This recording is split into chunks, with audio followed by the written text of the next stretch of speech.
నమస్తే ఆంధ్రప్రభ భక్తి ప్రేక్షకులకి స్వాగతం. ప్రస్తుతం మనతో పాటు ప్రముఖ ఆధ్యాత్మికవేత్త దత్తాత్రేయ గణపతి ఉపాసకులు మురళీధర శర్మ గారు ఉన్నారు. వారితో మాట్లాడదాం. నమస్కారం అండి.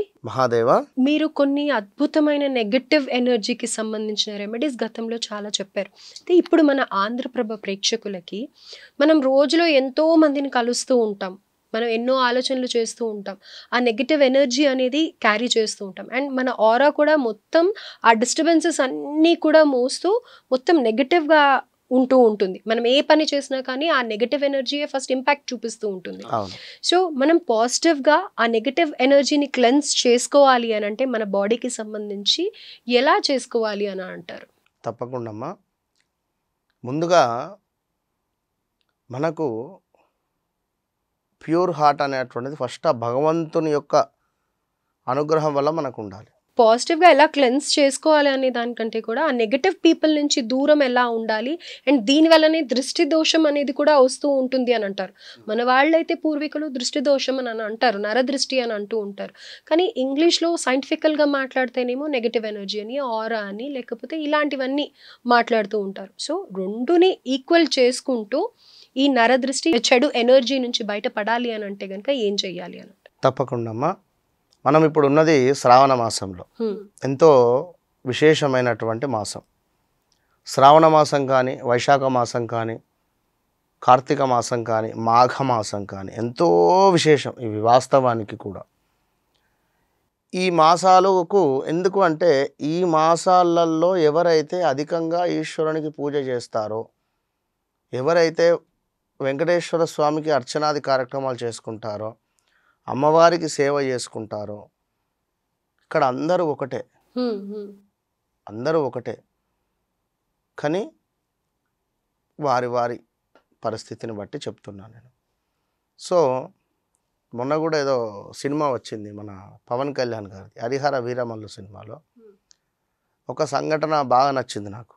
ఆ యొక్క సముద్రంలో పవర్ స్టార్ పవన్ కళ్యాణ్ అంటే అదే చిన్నగా తనంలో ఉన్నప్పుడు తను ఆ నీటిలో వెళ్ళేటువంటి సందర్భంలో ఒక బ్రాహ్మణులకు దొరుకుతారు అన్నట్టు.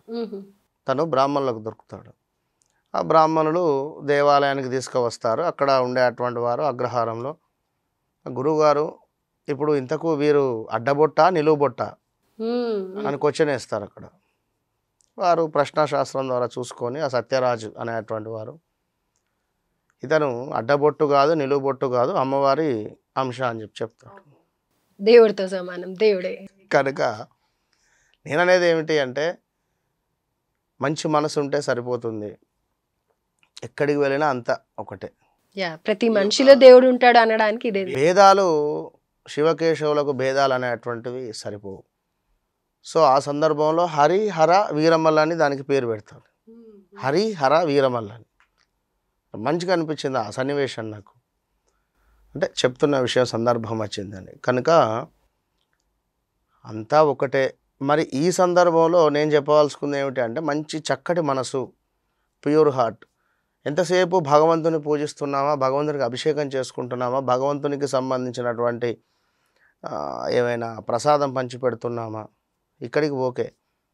మీ మనసు ఎట్లాంటిది, మీ మనస్సులో భగవంతుడు అనుక్షణము ధ్యానంలో ఉన్నాడా, మీరు చేసే పనులు మీ మనస్సుకు నచ్చుతున్నాయా ఫస్ట్.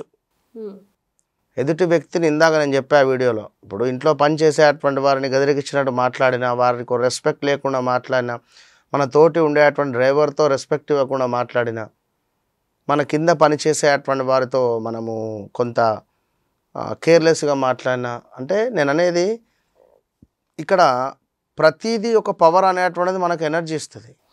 బాగా అర్థం చేసుకోండి. ఒకరికి సహాయం చేస్తున్నాం మనం వెళ్ళే పరిస్థితిలో ఎవరిదో వాహనం ఆగిపోయింది, అక్కడ వాడికి కాస్త పెట్రోల్ ఇచ్చావా, లేదా మీ వాహనం వారి వాహనం కలిపి కొంత పుష్ చేసుకుంటూ కొంత ముంగడికి ఏమైనా సహాయం చేసుకున్నారా, లేదా ఇంకేదైనా ఒక వస్తువు పాపం ఒక ముసలతనో లేదా ఓల్డ్ ఏజ్ పీపుల్ కొంత ఇబ్బందిగా ఉంటే మీరేమైనా తనకు ఏమైనా సహాయం చేశారా?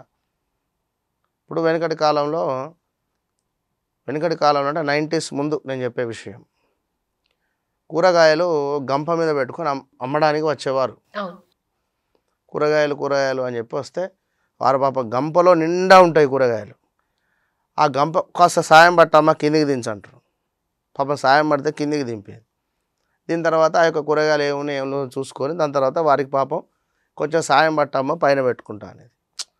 అంటే మనం ఎప్పుడైతే ఎదుటి వ్యక్తికి సహాయం చేస్తామో అది ఏ రూపకంగా కానీ, డబ్బు రూపకంగా కానివ్వండి, పని రూపకంగా కానివ్వండి, లేదా మాట రూపకంగా కానివ్వండి, చేతుల రూపకంగా కానివ్వండి, ఎప్పుడైతే బాగా గుర్తుంచుకోండి, మరలా చెప్తున్నా, ఎప్పుడైతే ఎదుటి వ్యక్తికి సహాయం చేస్తామో మనకు శక్తి పెరుగుతుంది. మనకు శక్తి అనేటువంటిది పెరుగుతుంది. ఇది గమనించుకోండి. అవును, కొంతమంది ఏదన్నా ఒక చిన్న వస్తువు మీరు ఎక్కడ తీసుకున్నారు లేకపోతే ఎక్కడ దొరుకుతాయి అని అడిగినా కానీ చెప్పడానికి ఇబ్బంది పడుతూ ఉంటారు, చెప్పరు.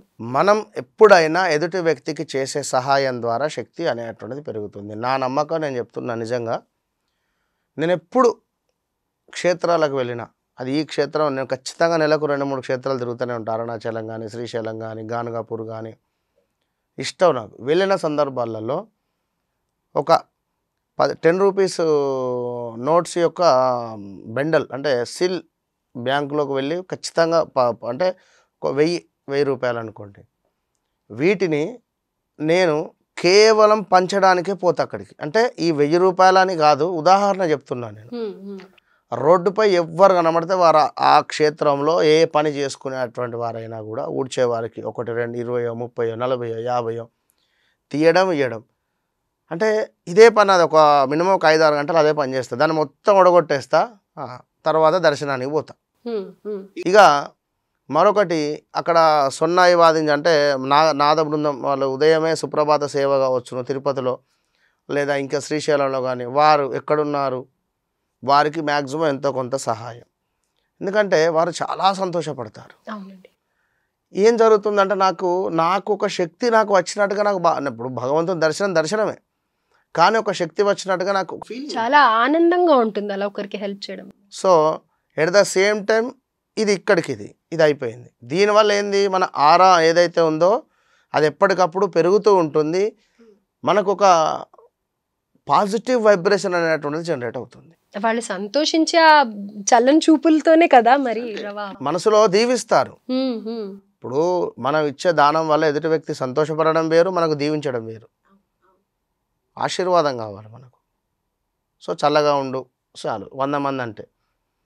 సో ఇక రెండో విషయం ఏమిటంటే, మోస్ట్ పవర్ఫుల్ విషయం, ఇది అందరూ గుర్తుంచుకోండి. ఈ శ్రావణ మాసం నుండే ఇది చేయండి. ఈ శ్రావణ మాసం నుండే ఇది చేయడానికి ప్రయత్నం చేయండి అంటున్నాయి. ఇక ఉదయం 3:30కు లేచి నీ దీపారాధన ఏమంటే చేస్తారు, చేసేవాళ్ళు ఉన్నారు. కానీ ఇప్పుడు నేను చెప్పే విషయం చేయడం చాలా కష్టం. చాలా అంటే చాలా కష్టం. ఒకరి గురించి ఒకరికి చెడుగా చెప్పడం, ఇంతే. నిజంగానే చాలా కష్టం కదా.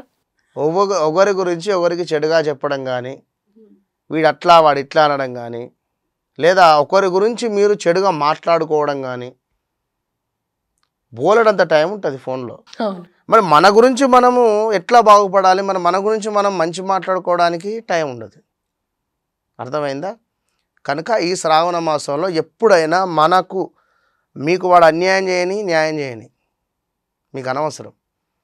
మనము ఒకరి గురించి చెడుగా మాట్లాడడం మానేయండి. ఈ శ్రావణ మాసం నుండి మీరు ఎప్పుడైతే మానేస్తారో మీ జాతక రీత్యా కేతు బలపడతాడు, శని బలపడుతుంది. ఈ 2 గ్రహాలు బలపడతాయి. ఎప్పుడైతే ఎదుటి వ్యక్తికి చెంచాగిరి చేస్తారో, వీడు ఉన్నంతసేపు వీని పాట పాడతాడు. వీడు పోయిన తర్వాత బాస్ దగ్గరకో, ఆ పై సార్ దగ్గరకో, ఇంకెవరి దగ్గరకో, వీళ్ళ కొలీగ్ దగ్గరకో, లేదా వీళ్ళొక ఎగ్జిక్యూటివ్ దగ్గరకో వెళ్ళి వాడు అట్లా ఇట్లా ఇట్లా ఇట్లా అని చెప్పి వస్తుండ మళ్ళీ వచ్చిండ ఏం లేదని చెప్పి మళ్ళీ టాపిక్ చేంజ్ చేసుకొని మళ్ళీ వెళ్ళిపోతాడు. లేదా ఫోన్ చేసి చెప్పడం, ఫోన్ ద్వారా వీని మీద వాని మీద ఈ చాడీలు ఏదైతే చెప్పుకుంటారో ఇది మానేసే ప్రయత్నం చేయండి. ఇదే రెమెడీ, పెద్ద రెమెడీ ఇదే ఈ శ్రావణ మాసంలో. ఇక నేను ఏది చెప్పను. కనుక ఇవి చేసుకున్నట్టయితే అద్భుతమైనటువంటి ఫలితాలు ఉంటవి. సో సహాయం చేయండి, మీకు తోచిన సహాయం. ఈ శ్రావణ మాసంలో 100 అభిషేకాల కంటే ఫలితం వస్తుంది. రైట్ అండి. సో మీ నుంచి రెమెడీస్ ఎక్స్పెక్ట్ చేసేవాళ్ళు ఎప్పుడు మీరు ఏదో ఒకటి చిన్న రెమెడీ చెప్తూనే ఉంటారు, కానీ ఇది అంతకంటే కష్టమైన రెమెడీగా భావించవచ్చు. ఎందుకంటే మీరు అన్నట్టుగా ఒకళ్ళ గురించి మాట్లాడకుండా, ఒకళ్ళని అనకుండా ఆ రోజు గడవని వాళ్ళు ఎంతోమంది ఉంటారు. సో అలాంటి వాళ్ళకి ఇది అతి కష్టమైన రెమెడీ. సో ఇదే ఫాలో అయితే డెఫినెట్గా అంత మంచి జరుగుతుంది. ఎందుకంటే శ్రావణ మాసంలో ఎన్నో పూజలు చేస్తారు. ఆ పూజ ఫలితం ఎలా అంటే కనుక మనం మాట్లాడే ఒక చిన్న మాటతోనే పోతూ ఉంటుంది. కాబట్టి నోరు మంచిదైతే ఊరు మంచిది అవుతుంది. కాబట్టి మన చుట్టుపక్కల అందరూ మంచిగా ఉండాలి, మనము మంచిగా ఉండాలి అంటే ఈ ఒక్క చిన్న రెమెడీ చేస్తే చాలు అని అంటారు. ధన్యవాదాలండి. మహాదేవ.